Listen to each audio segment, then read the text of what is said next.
What's going on, everybody? My name is Ben, and welcome back to the bench for a brand new episode here on our 1/48 scale Trumpeter MiG-23. Today we are moving into actual paint and construction, so let's go ahead and see what we can do. Quick side note, I did get a chance to grab some references, so I'm armed with my references and we're going to jump in there. Let's check out what we're going to do today.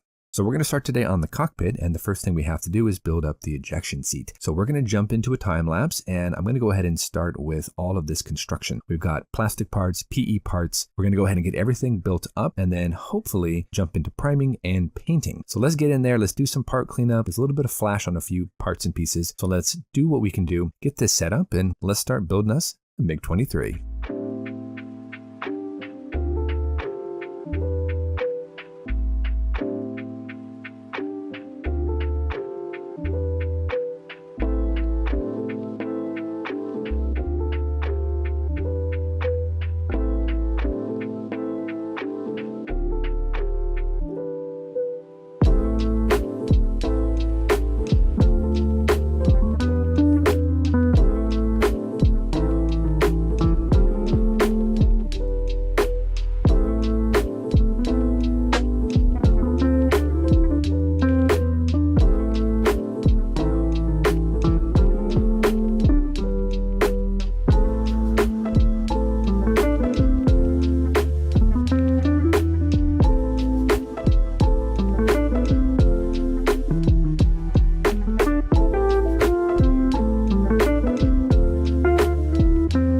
Guys, real quick side note here. I've actually been looking at the seat, and my references show that all the seats had a pad right there in the seat pan. For some odd reason, Trumpeter decided not to include one here in this model, so I went through my spares box and I found myself an old ejection seat for a 1/72nd scale MiG-27. Luckily, it's the perfect shape. All we have to do is clean it up a little bit and we can drop it right down into the seat pan. So that's what we're going to do here. We're going to flatten it, bring in the sides, we're going to clean up the edges, round them out slightly, and then we'll just go ahead and give it a nice coat of some olive drab paint, and we'll move on from there. Like I've said in the past, it's always a good idea to keep your spare parts. You never know when you can use them.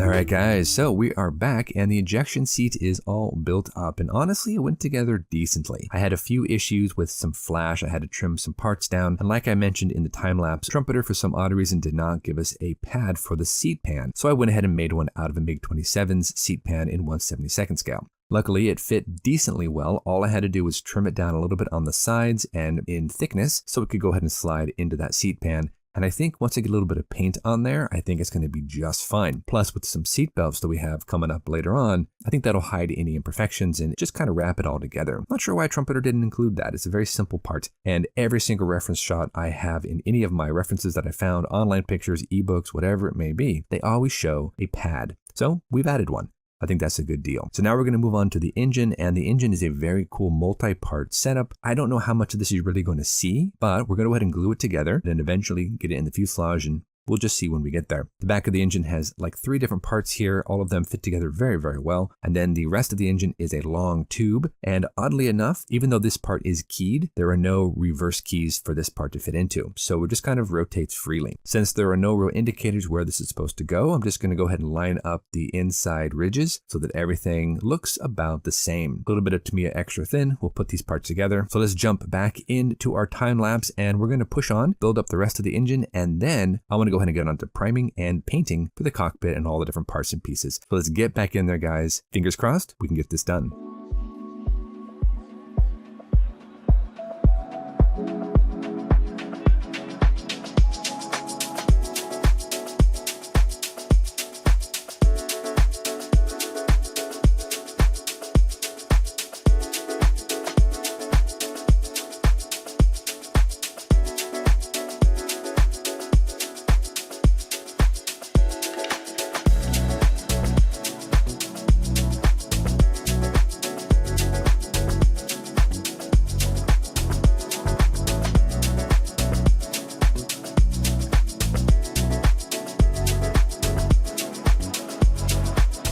Real quick side note here, guys, I ended up using a Mr. Surfacer for a primer here on the parts and also the PE parts, and then I switched over to Mission Models for their emerald green for Russian cockpits. I'm pretty sure this is the color that would have been used because all my references tell me so, all the pictures show this exact color, so I'm pretty safe with it. I will say that I'm not a huge fan of Mission Models because I tried to use their thinner, it absolutely curdled their paint. So I swapped over to the Vallejo thinner and that worked beautifully, made it silky smooth, sprayed really, really well. The PE parts weren't necessarily easy to work with. I had to do some trimming and some cutting, and the instructions really didn't tell you where to put all of the PE. It only showed you where to put the harness, which is strange because you're given lap belts, you're given other additional seat belts. I just used some pictures online for reference, did the best I could, and got them in there. In terms of painting the belts, a lot of references showed like an olive drab belt, so I went over them and dry brushed them with a lighter olive drab, and then I came in with an even lighter paint by the Army painter, and I just highlighted the edges of each belt, then just a little bit of Panaline accent wash around different areas, and we were good to go. Then on with the other sub-assemblies, and we were moving right along.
Alright guys, we are back and we have finished off our cockpit, at least, well, for the most part, maybe like 99% done with the cockpit. I like how it turned out. The parts fit decently well. Added in the photo etch for the seat, added in the decal for the front instrument panel. I could use a little bit more detail painting, maybe some red switches here and there to kind of bring out that color. There's enough detail in there, I didn't feel the need to add anything extra. I might come back and add some wires into the seat, but what comes in the kit is not too bad. It's pretty decent. I did notice though that the front landing gear base seems a little shallow to me. I don't know if this is actually correct or not. I haven't looked too much into the wheelbase with my references, but it just looks a little shallow. Everything else though fits into place. We do have to work on the rear landing gear base and eventually figure out how much weight to put in this thing, but I think it's going to go together decently well. Give you a real quick close-up here on the cockpit. As you can see, we tried our best to pick out all the little details there. We've got the seat headrest a dark gray, got our instrument panel there with our decals, and we picked out switches and panels, and then we dry brushed everything to kind of bring down the color. I used some deck tan, which kind of gave it a bit of a worn, lightened look, and this Mission Models emerald green was my base color.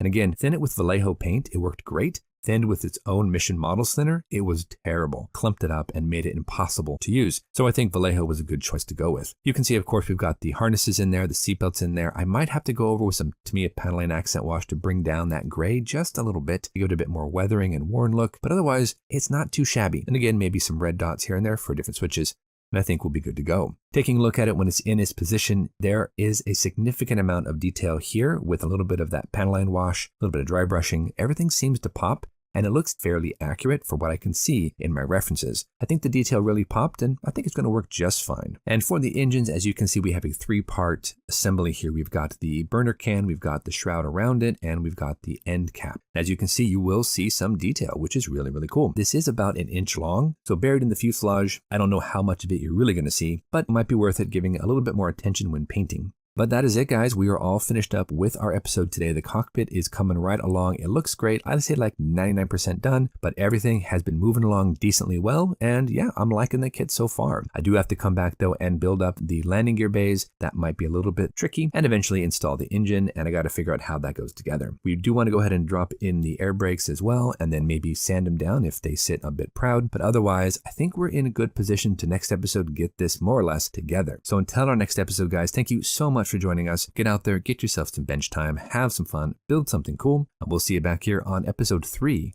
for more MiG-23 action. Thanks for watching, guys. Take care of yourselves, and we'll see you soon.